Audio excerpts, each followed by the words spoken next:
ბიტკოინის მაღალმა ფასმა ბევრი დაავთხო. მაგრამ გეტყვით, რომ ერთი ბიტკოინი, ისევე როგორც ერთი ლარი, იყოფა ერთეულებად. ანუ იმ ერთეულს ქვია სატოში. ყველაზე მცირე ერთეულია და ამიტომ შესაძლებელია მისი ყიდვა.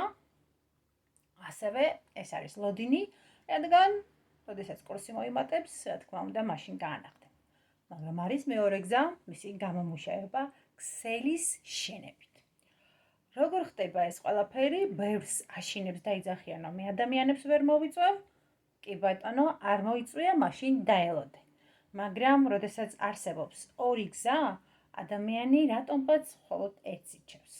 კი ბატონო, შენი არჩევანია, მე ორივე გზა მაქვს არჩეული.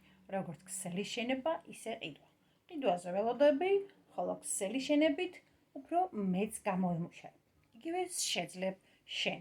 რა თქმა უნდა, თუ მოინდომებ, ამ ვიდეოს ქვევით მომწერე, რომ მინდა მისი გამომუშავება ქსელის დახმარებით.